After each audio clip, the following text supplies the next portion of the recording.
Many players come and go in the NBA. Some win championships, some don't.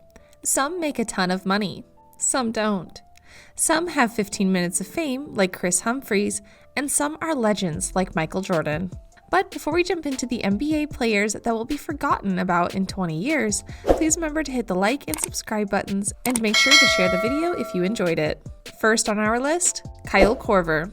If you were to ask any hardcore NBA fan about Kyle Korver, then you'll hear about how much finesse, talent, and competitive spirit he brings to the game. Ask casual NBA fans, and you'll get mixed responses. Most will recognize his name and mention his three-point prowess, while others will simply ask you, who? An answer you'd seldomly hear is, oh, the former All-Star?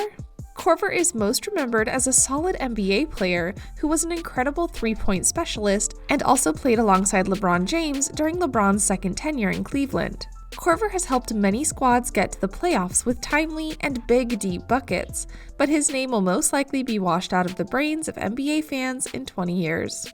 Next is Domantas Sabonis. Domantas Sabonis is another All-Star. Sabonis is one of the league's best passing bigs, as well as a solid all-around player and scorer. He's a versatile, tall, and athletic forward for the Indiana Pacers, who played an important role for the fun-to-watch Pacers team. We saw an improved Sabonis in the 2017 season after being traded to the Indiana Pacers from the Oklahoma City Thunder and being given a larger role over time.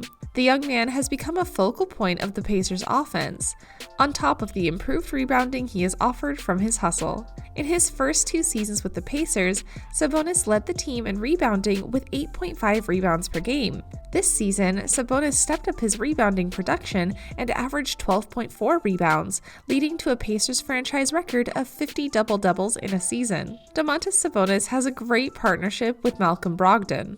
Malcolm Brogdon, the marquee signing for the Pacers last summer, developed a flourishing partnership with Domantas Sabonis this year. Despite his shooting percentages dipping slightly, Brogdon has teamed up with Sabonis and created an excellent screen and roll game.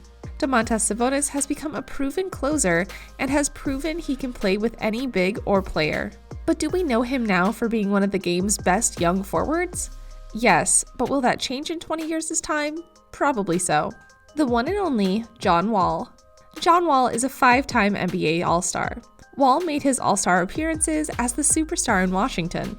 Wall is known as an incredibly speedy point guard, yet he can score and pass. He was just recently traded to Houston in exchange for Russell Westbrook. Maybe Wall can help Harden bring a championship to Houston. When John Wall entered the NBA with the Washington Wizards back in 2010, expectations were sky high. He was the number 1 overall pick of the draft and was considered one of the best point guard prospects we had seen in quite some time, along with Derrick Rose in 2008. He was blindingly fast. He was freakishly athletic. His handles were top-notch. He could pass. He could defend. Outside of his questionable perimeter shot, there wasn't that much not to like about Wall. The University of Kentucky product went on to have an impressive rookie campaign, averaging 16.4 points, 8.3 assists, 4.6 rebounds, and 1.8 steals per game. Yes, his efficiency left much to be desired, but those were some really eye-opening numbers for a first-time player. It just made all of the hype surrounding Wall even more substantial. Just imagine how much better he could get. Well, here we are, a decade later, and Wall is not what many people thought he would be. Even before the injuries, Wall had drawn heavy criticism for failing to expand upon his game, as the same flaws that existed during his rookie season. What is that heavy criticism? Not having a good jump shot, which still exists today. There was a brief moment in 2017 when Wall was considered one of the very best point guards in basketball, when he led the Wizards to 49 wins and ultimately fell to Isaiah Thomas and the Boston Celtics in a thrilling 7-game second-round playoff series.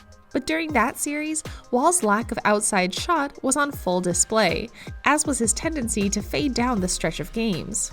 So just like his tenacity to fade out of games, I think in 10 to 20 years, so will his name. At number 2, we have Chris Paul. Chris Paul is arguably the best individual player of the players already mentioned thus far. Plus, his individual accolades and stats speak for themselves. 10-time NBA All-Star, 9-time All-NBA team, 4-time First Team, 9-time NBA All-Defensive Team, NBA All-Star Game Most Valuable Player Award 2013, NBA Rookie of the Year 2006, NBA All-Rookie First Team 2006. The one thing that has eluded CP3 is an NBA championship. He has made it to the conference finals, but never over the hump. Even as an older player, CP3 is still valuable. He may not be the team's #1 option anymore, but he is a player/coach on the floor at this point in his career. He is and has always been a great floor general. Recently, he was traded to the Phoenix Suns to lead the very young and extremely talented squad down in the desert. The team should be really good and provide for some really amazing highlights and games. However, predictably, they will only get so far, as CP3 has done most of his career. And then it will be another season that was good, but not great. For that, in the future, CP3 may not be remembered as highly as he is now, unless he gets to the elusive championship that has been out of his grasp for his entire career. Finally, at #1, we have Carmelo Anthony. I saved Melo for last for a reason. He reminds me of Charles Barkley. Great career, great player, no championship. The only reason we still know and talk about Barkley is because he is a vital member of the best NBA pre- and post-game show in the business on TNT. I'm positive that if he wasn't, he'd be another forgotten big name like Shawn Kemp, who also made it to the finals and couldn't win against Michael Jordan.